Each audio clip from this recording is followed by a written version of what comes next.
Mas, Moro, como que cai no seu colo a Lava Jato? Você estava me explicando que tem que ter uma atuação no estado do Paraná, né? Para vir para você lá em Curitiba. O caso começou o seguinte. Tinha um deputado, que hoje é federal, que é falecido, que chama José Janene. Tá. Ele foi acusado no Mensalão, inclusive. Não foi condenado porque ele acabou falecendo antes. Ele faleceu ali por 2010. E ele fez uma operação de lavagem de dinheiro que envolvia recursos ali pagos no Petrolão. A lavagem de dinheiro ocorreu em Londrina, que é uma cidade no Paraná, norte do Paraná. E assim, esse foi o primeiro fato da investigação, e esse fato estava sob a nossa competência, lá da vara de Curitiba, que, como eu disse para você, tinha competência por lavagem de dinheiro em todo o território do Paraná. Entendeu? E no fundo, se você for ver, aquilo é mais ou menos um pedaço de um quebra-cabeça muito maior. E aí, puxando aquele quebra-cabeça, puxando o fio dessa história, veio o Petrolão. Mas apareceu para você nessa etapa, então? Você já pega desde o começo, tá? Sim, a investigação começou bem antes.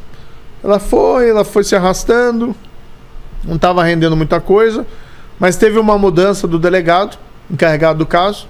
Entrou um novo delegado, um delegado muito competente, chamado Márcio Anselmo, e ele começou a conseguir desvendar os fatos. E aí foi ampliando, até que chegou nos doleiros. De novo os doleiros. De novo Alberto Youssef. De novo ele. Né, lavando dinheiro de suborno na Petrobras. Né, e aí que a história foi se desdobrando. Quando começou lá em janeiro quer dizer, as primeiras prisões em março de 2014...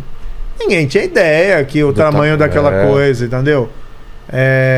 O que a gente percebeu no decorrer de 2014, que começou Brasília, né? As pessoas em Brasília, a imprensa também, e as empreiteiras, as grandes empreiteiras, começaram a ficar preocupadas demais com a prisão lá do Paulo Roberto Costa, do diretor de abastecimento. E começou a aparecer toda hora advogado, né? Lá em Curitiba, dessas grandes empreiteiras. E elas nem estavam ainda no... E aí, o que esses caras estão fazendo aqui, entendeu? Que estranho, por que estão se movimentando tanto? E aí que a gente vai percebendo o tamanho da coisa. E foi no decorrer, né? Ninguém imaginava em Lula, em José Dirceu, em 2014, que iam ser apanhados na Lava Jato. Mas foi crescendo. E no fundo era um mega esquema de corrupção de, no mínimo, como eu disse, 6 bilhões de reais. Bilhões, né? Que a gente tem que sempre pronunciar para deixar claro. E foi este momento na história do país que a gente rompeu com a impunidade.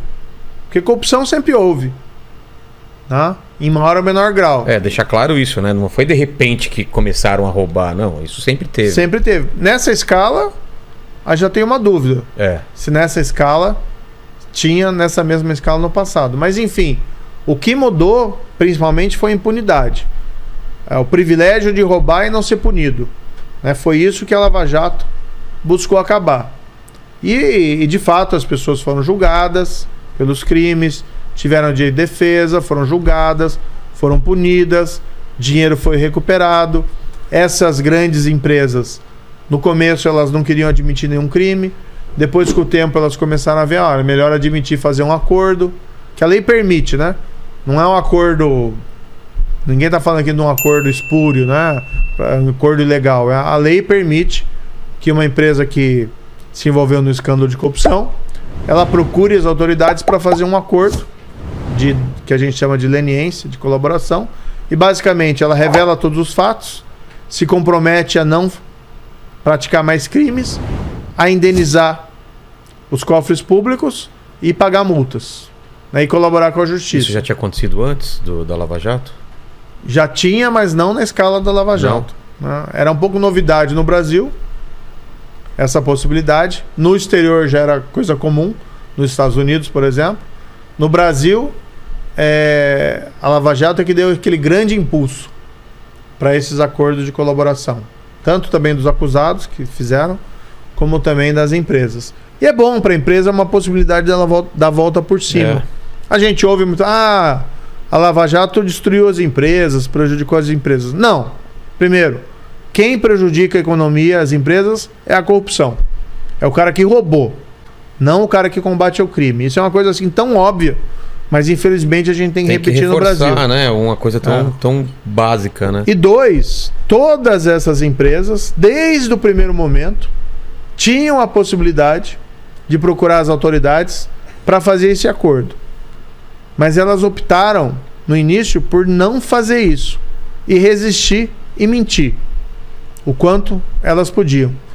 Quando elas foram procurar para fazer o acordo, isso já em 2016, né, elas já tinham sofrido danos enormes. Exato. Reputacionais, danos até de arcar com aquelas despesas todas e perder negócios por conta da reputação. Então, quando elas foram fazer isso, né, elas já estavam numa situação mais difícil. Se tivessem, desde o primeiro minuto, admitido os erros, o buraco seria bem menor, né? Seria bem menor. Veja, você tinha uma delas tinha um departamento dedicado a pagar suborno. Departamento só para isso. Chamavam lá com o nome Departamento de Operações Estruturadas. Ah, era esse o nome? Era esse o nome. Mas então a Lava Jato mudou isso, né? Agora a gente está vendo, infelizmente, esses reveses. Então, isso que dá um certo... Tribunal, uma certa angústia, né, da gente... A gente fica chateado, né? Eu particularmente acho que isso é um grande erro judiciário. E principalmente o Supremo, né? Respeito o Supremo. Ninguém está defendendo aqui invadir o Supremo. Claro que não. Ninguém está defendendo ofender ministro. Deixar muito claro, né? Porque hoje em dia as coisas estão um pouco complicadas nisso. Mas o Supremo, embora a gente respeite, quando ele anula essas condenações criminais na Lava Jato, por razões que ninguém entende... Tá passando uma mensagem. Passa uma mensagem. O crime compensa. Anulou a condenação do Eduardo Cunha. Eduardo Cunha, ex-presidente da Câmara, que tinha $1,5 milhão numa conta na Suíça. Qual que era a defesa dele? Não é que o dinheiro não é meu. É que tá no nome de um trust. O que é trust? Essas estruturas corporativas para dizer que o dinheiro não é seu, mas no fundo, né, quem tem o dinheiro era ele, quem tinha o poder, a disponibilidade. Ele até usava uma expressão assim: eu sou o usufrutuário em vida do dinheiro, não sou o dono. Ué? Então, nossa. Enfim, mas foi condenado. Foi um caso ali de 2016. Cumpriu pena, até ficou 4, 5 anos preso. E de repente vem o Supremo esse ano, ou ano passado, e diz: não podia ter sido julgado na Justiça Federal, tinha que ser na eleitoral. Meu amigo, o que $1 milhão, $1,5 milhão na Suíça tem a ver com eleições? É um absurdo. E é uma decisão que manda um recado que o crime compensa. Mas é uma decisão arbitrária ou tá baseado, tem alguma brecha para fazer isso? Direito, não é matemática. Né? Então, direito é interpretação. Não é uma soma que dá um resultado igual sempre. Exatamente, direito é interpretação. Mas assim, diante de mais de uma interpretação cabível, você vai decidir manter o criminoso condenado, que cometeu um crime de corrupção, que ninguém diz que é inocente, ou você vai anular por uma questão meramente formal. Que tem que julgar na Justiça Eleitoral. Essa decisão, né, com todo o respeito, é um absurdo. Manda o recado errado à sociedade. Quando a gente viu que o Brasil estava avançando no combate à corrupção, quando a gente vê esses criminosos sendo punidos, de repente vem lá, e é o Supremo principalmente, né, que profere uma decisão, não tem que ser na Justiça Eleitoral. Então, gosto muito lá, por exemplo, do ministro Fux, que é o presidente do tribunal. Ele normalmente, inclusive, é vencido, voto vencido nessas decisões. Mas essa decisão do Cunha, a decisão do Lula também. O Lula tinha 2 condenações. Uma eu proferi, outra foi uma colega juíza federal, corajosíssima, muito corajosa, lá de Curitiba, né, a Gabriela Hart, que enfrentou toda aquela pressão também do PT, proferiu a condenação. Tá?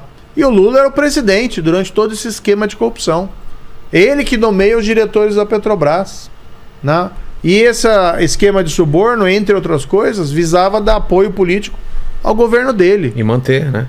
E aí o Ministério Público optou, na verdade, por focar a acusação lá em Curitiba em duas situações que seriam ganhos patrimoniais dele, do próprio Lula, que é o tal do triplex e o tal do sítio de Atibaia. E por que teve essa escolha desses Ele dois? quis.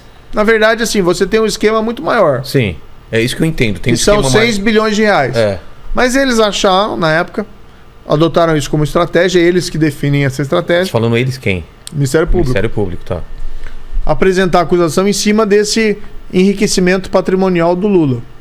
Tá? Então, por exemplo, a Odebrecht e a OAS, que são duas empreiteiras envolvidas na Lava Jato, elas fazem reformas no sítio de Atibaia, que o Lula utilizava como se fosse dele, embora não fosse o proprietário ali no título, mas ele vivia lá naquele sítio, tinha os bens dele lá, pedalinho com o nome dos filhos, bababá. E a Odebrecht vai lá e a OAS vai lá e fazem uma série de reformas. Nunca receberam nenhum tostão pelas reformas, né? Reformas que então beneficiavam o sítio que era utilizado pelo ex-presidente Lula. Qual que é a explicação? Qual é a defesa dele? Né? Nunca ouvi. Nunca teve? Ele nunca deu um esclarecimento. Ele disse que o sítio não era dele. Mas por que a Odebrecht e a OAS fazem a reforma num sítio que ele utilizava? Parece até que tem jornais referindo ao sítio como o sítio do Lula, né? No passado. Olha, tinha uma série de elementos. Na verdade, quem proferiu essa decisão foi a colega. A sentença foi mantida pelo tribunal em Porto Alegre por 3 juízes, a minha e a dela. Porque acima de como que é mantida? Porque você profere e aí tem que ter uma... o que a gente tem no nosso sistema de justiça? Né? Tem um juiz de primeira instância que profere a decisão. Foi você. Isso. E aí você tem um recurso. Que eles pedem um recurso. Pedem um recurso para um tribunal. Lá em Porto Alegre. Mas jogando para outra instância ainda? Outra instância. Daí foi para Porto Alegre, o tribunal manteve. Que é a segunda instância. Segunda instância. E da minha decisão ainda o STJ lá em Brasília, que é a terceira instância, manteve. Caberia, eles poderiam mudar. Ele foi condenado. Na verdade, a condenação poderiam mudar. Tá. O tribunal mudou até. O tribunal de Porto Alegre aumentou a pena. Eu tinha condenado ele a 9 anos, o tribunal puxou para 12. Aí o STJ em Brasília puxou para 9 de novo. Entendi. Né? Mas a condenação foi mantida por 9 juízes. Então, eu 3 em Porto Alegre, 5 lá em Brasília. Aí depois veio a decisão ano passado que a gente viu. Como que pode? Isso que eu não entendo. Tem todo esse trabalho. E aí, parece até pra gente de um jeito mágico, tudo isso cai por terra. Então, daí ano passado teve a decisão lá dizendo que tinha que ter sido julgado em Brasília e não em Curitiba. Por causa Por que em Brasília? Qual é Olha, a explicação é meio longa ali. Mas assim, é uma explicação técnica. É tecnicalidade, né? Entendi. Então, assim, mas assim, o próprio Supremo autorizou a prisão do Lula em março de 2018. Quando o Lula foi condenado pelo tribunal em Porto Alegre, se podia expedir um mandado de prisão para iniciar o cumprimento da pena. Expede para prender, para começar a cumprir a pena. Entendi. Que ele foi condenado. Ele tinha entrado com habeas corpus lá no STF, o Lula, para que ele não fosse preso. E o Supremo denegou. Disse, não, pode expedir um mandado de prisão. Então ele só foi preso porque o Supremo autorizou. Entendi. 3 anos depois, em 2021, no início do ano passado, o Supremo vem e diz, não era bem assim. Então assim, com todo respeito ao Supremo Tribunal Federal, essa decisão é um baita erro judiciário. Você anular a condenação por corrupção, não porque você disse que o cara é inocente. Ninguém disse isso. Então, é isso que eu queria entender. Não, ninguém disse que é inocente. Ninguém disse que ele é inocente. Ninguém disse que ele é inocente. O que diz é que ter sido julgado lá em Brasília. E outra história, né, do Supremo, que aí criaram essa história, que também é uma falsidade, que ele teria sido perseguido. Daí colocam na minha conta. O Moro perseguiu o Lula. Não, eu era juiz. Apliquei a lei. Eu nunca tive um sentimento pessoal de animosidade contra o presidente. Não é uma questão pessoal. Como não era no Beira-Mar, como não era no meu trabalho como ministro da Justiça, em relação, sei lá, a fuminho. Era meu trabalho. Como juiz, estava cumprindo o meu dever. Não é questão de gostar ou não gostar de ninguém. Estou aplicando a lei ao caso. E aí o Supremo inventou essa história. Um baita erro judiciário. Respeito ao Supremo, mas é uma mentira. que eu teria perseguido o Lula. Não persegui nada. Tanto assim não persegui que a minha decisão foi mantida pelo Tribunal em Porto Alegre. E depois foi mantida pelo STJ em Brasília. Ou seja, é pura aplicação da lei. Aí você vai verificar por que foi perseguido. Ah, porque mandou lá conduzir o Lula para depor. A coercitiva. Era o que se fazia na época com todo mundo. Né? Quando você vai ver o caso, não tem nenhuma razão objetiva para você dizer assim, não pesa, estava sofrendo uma perseguição. Mas não pesa depois você ser ministro do outro candidato ou não? Eles colocaram isso como justificativa ou não? Olha, esse é outro motivo fantasioso. Porque quando eu proferi a decisão contra o Lula, nós estávamos ali em agosto de 2017. Eu não conhecia. A eleição vem em 2017. Jair Bolsonaro. Não sabia nem quem era direito. Não, a única coisa que eu sabia é que era um deputado meio exótico. Mas assim, não conhecia. Proferi a decisão aplicando a lei. Tá? As eleições foram no ano seguinte.